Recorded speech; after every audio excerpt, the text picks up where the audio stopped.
I'm Elijah McNabb, and I'm having conversations with candidates running for office in Loudoun County or the office affects or has Loudoun County within it. So, to begin, could you just please introduce yourself, what your name is, what party you're running for the nomination, and the district you're seeking to represent, and what communities are within that? Okay. Thank you, Elijah, for doing this very much. This is a great public service you're doing, as well as the Office of Tennessee State Representative is public service.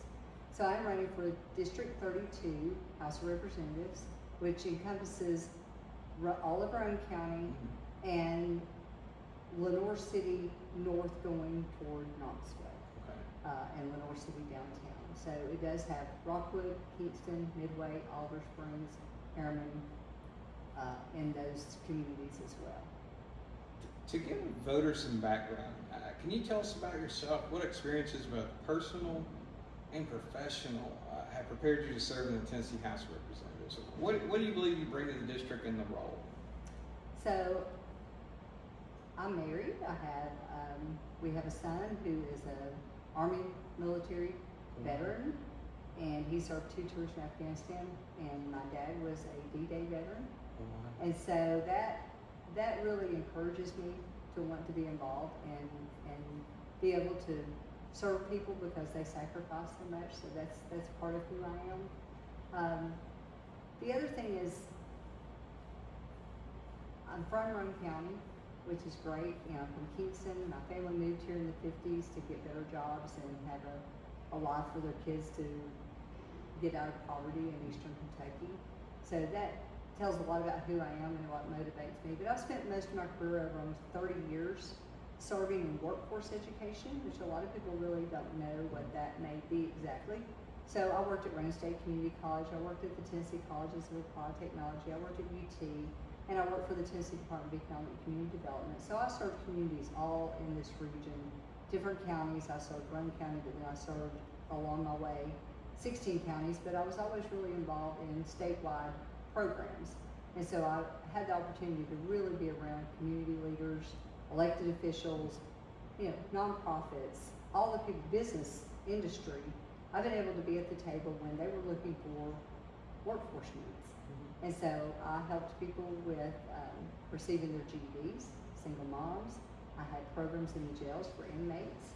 Then I also served with people who were laid off from their jobs. There was many times, long before you were born, in the 1990s and 2000s when I was in this business, where there were hosiery mill right here in Loudoun County was one of my first roles I had, helping people who lost their jobs, and it was very traumatic. And we were able to help them get credentials, get job credentials, go back to work. So on the other side, I worked with employers of all different types, high-level businesses, helping them with their workforce needs in different ways. So I feel like I have a lot of experience as far as entire communities, statewide, and understanding the big picture of how the economy really works and what these businesses need and what the people need in the area. I currently serve on the Loudoun County School Board just for a couple of years, and in my jobs with the other roles I had, I worked with the legislators a lot, and we advocated for our programs. We spent time with them making sure they were involved and at the table when industries and people needed things in the community. I serve as legislative liaison for our school board as well. So I feel like I have a lot of experience that is a little bit more unique in that regard, and I feel like I have a different viewpoint of where people are than maybe some of the other candidates. Since this is a partisan primary, how do you balance the Republican Party principles with the responsibility of representing everyone in the district? So this is a saying my husband and I have said for many years is, you run for office and you're running on a party, which I am a conservative Christian Republican. And I've worked for over a dozen years in Loudoun County, particularly with the Loudoun County Republican Party. I actually member the Republican Party Hall of Fame here with the Republican women. And I've always feel like I've worked hard to keep our conservative leadership in place, helping people who have the same values as the community as a whole, value, their livelihood and their life every day, not just their personal values, but their life values all along. And so I think just because you have a label as a Republican, you're a human being. And my husband and I, what I was going to is we always said, once you're elected to something, you represent everyone, not just the voters, not the people who voted for you. People always say, you can't complain if you don't vote. Well, people have a right to how they feel and what they need. And they need a representative that will listen, be available, and work hard for them to get those answers. With that in mind, how would you describe your governing philosophy? How much do you believe that partisanship should play or does play when someone is in office? So I think it's important that you work with like-minded people, Mm-hmm. you know, who do represent a lot of the same type communities that Loudoun County and Roane County have. So I think we can learn from each other in that because every community is different. You know, some are rural, some are urban, and you have conservative leaders in all of those communities for the most part. But I'm a person who, in my jobs back in the day, in those roles, I had to be apolitical. It didn't matter what ticket you pulled, you know, at the election. It didn't matter. You do public service because it's truly public service, and you want to serve others. And so, finding a way to work together is really important to me. I don't necessarily use the word bipartisanship. That's a word that people could use. I think back in the days of like Reagan and Newt Gingrich and Tip O'Neill and those types of old school Republican type people, Democrats and Republicans working together to solve the needs of the American people, and that's what we need to do in District 32 is solve the needs, find solutions, find answers for people in this district. You've touched on some of this, but how do you believe your personal and professional experiences shape the way you would approach serving constituents?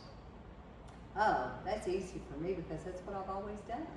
I mean, I've always been in a role where it's serving other people. It wasn't anything for me. Selfishly, I tell people it fulfilled me and gave me great, you know, I guess, selfish, you know, feeling of being able to help people. And so I think that's an approach I have. And I have no interest in being a Nashville elite of any kind. I am just a educated hillbilly, I call myself, as my family came from Eastern Kentucky, originally down to Tennessee. But I really do feel like I can relate to people really well, and that I can listen to them and I can be there for them. And sometimes it's just a matter of them knowing they can contact you and that you're going to respond.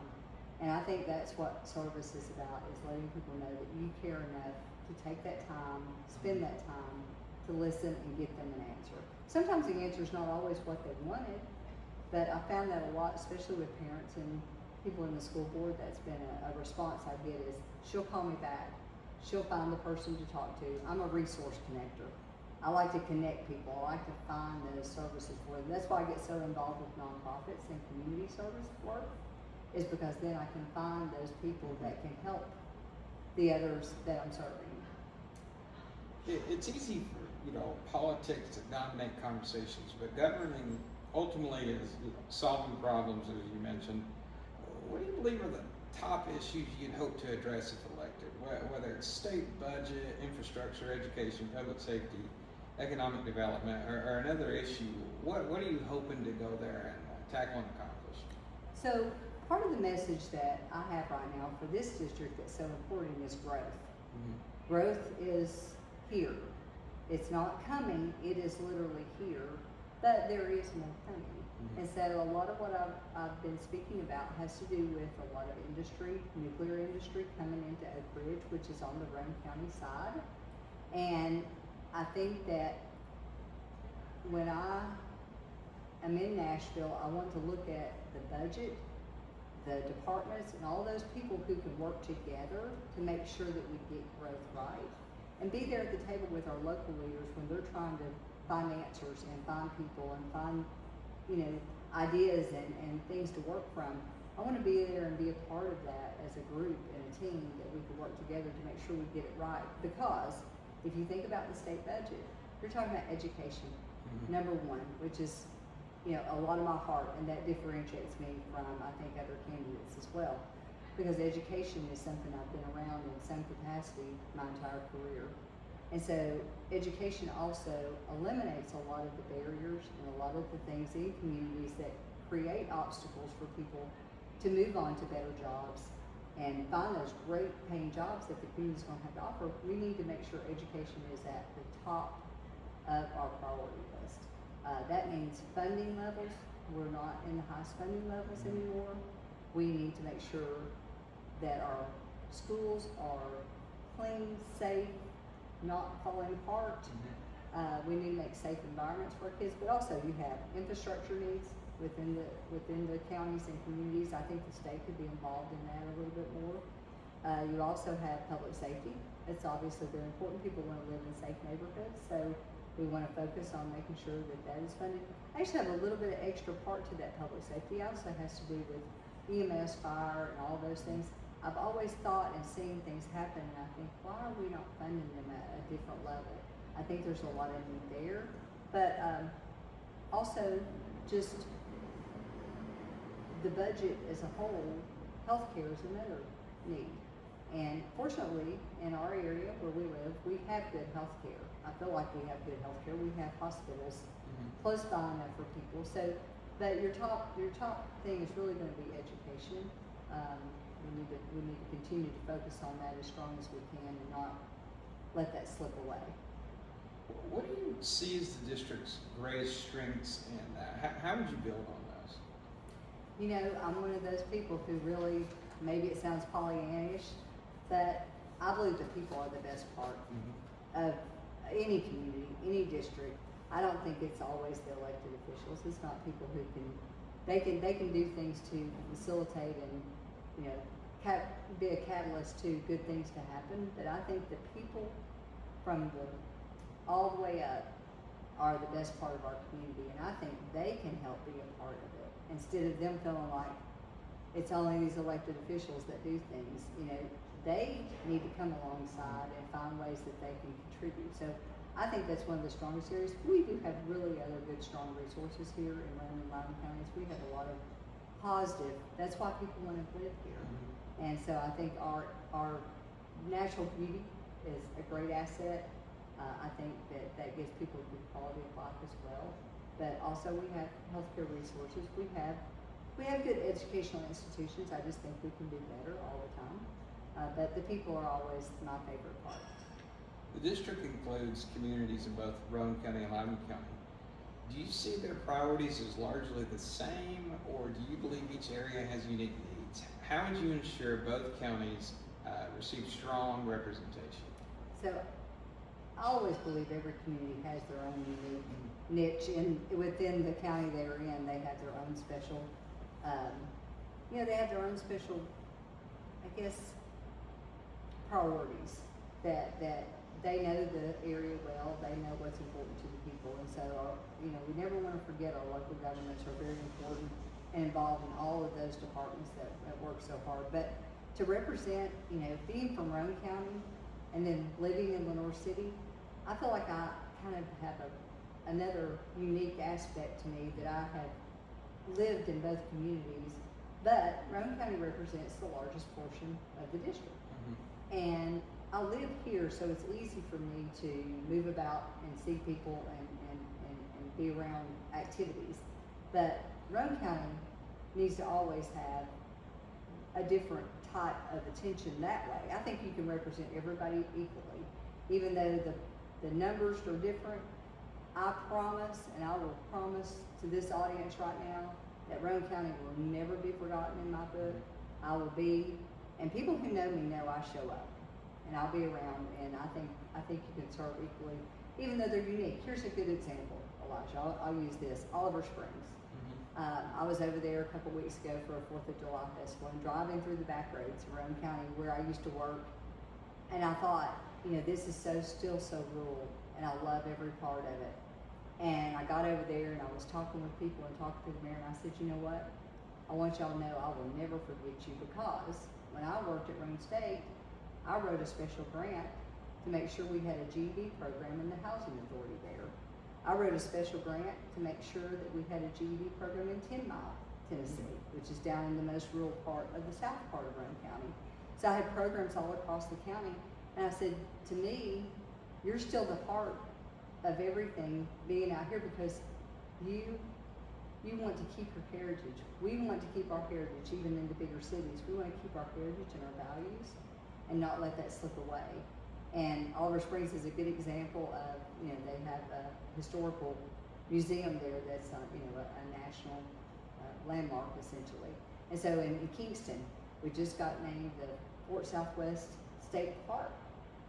That's a new state park just in Kingston. So we have a lot of assets in our areas that we can still keep that very special parts of Roane County and Lenore City and East Tennessee, but still be able to grow and make it be done and correctly and prepared for ahead of time instead of letting it get ahead of us. And I feel like that has happened sometimes. It's not always anybody's fault. But I think now people are beginning to realize we need to prepare for this growth and we need to plan for it. And I think we can still keep our great community that we have and not lose our heritage. And you touched on this a little earlier. As our communities continue to grow, do you believe decisions about development and growth should primarily remain with local governments, or are there areas where the state should or could take a more active role? Yeah, and I've kind of talked about that a lot along the way, like you said, because obviously the people who are closest to the people can help make the best decisions for them. But I don't see myself as somebody that's just going to be in Nashville. I'm here, so I can be a part of that conversation. And you never know. I'm always one of these people. I think, well, let's see if we can find somebody who does that. Maybe there is an option out there. But I think local control is important. I think we need to find the most effective way that we can work together within those local governments to be the most effective, because in the long run, it hurts everybody if we don't do that well. And so the state could, though.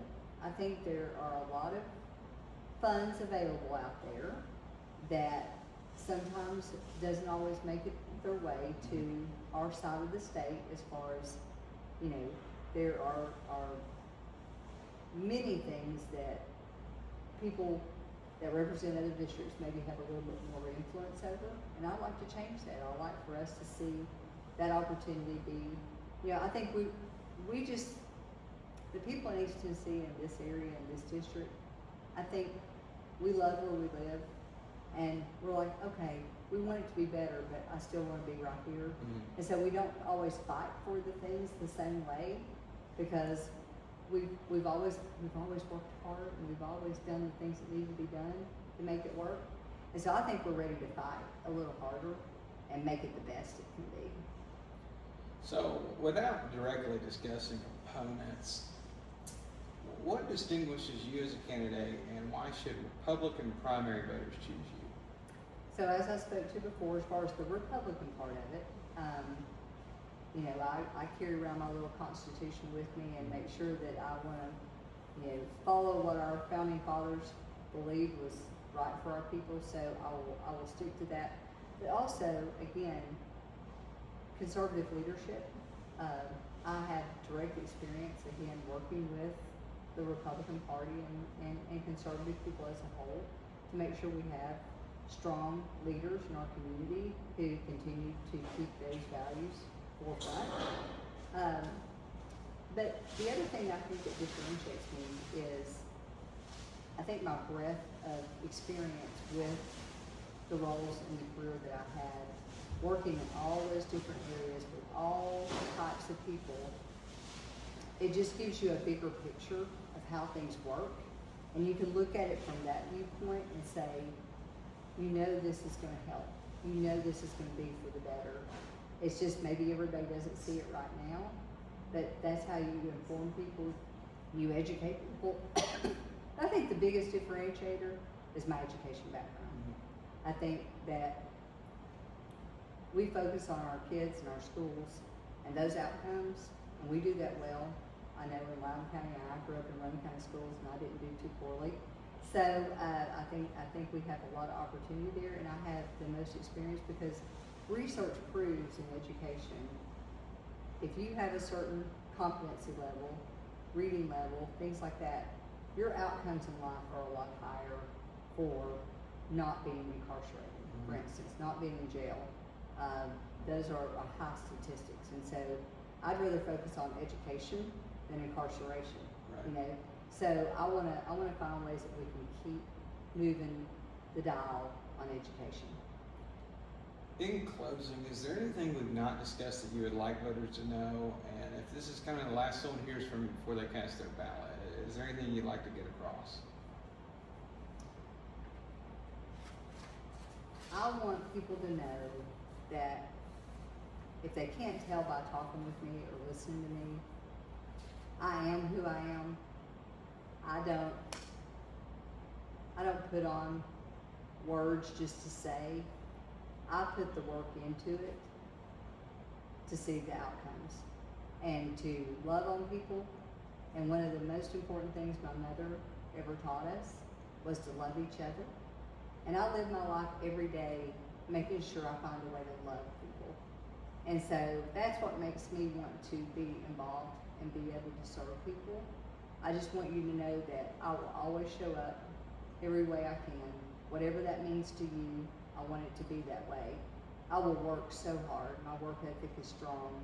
I'll go daylight to dark to do whatever I need to do to work for this district.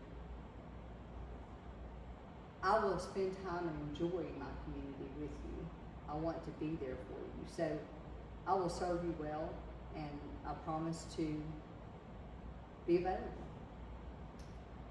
Early voting is July 17th through August 1st, and then election day is August 6th. And I just want to say thank you for having this conversation with me. Thank you, Elijah. It's been great being with you.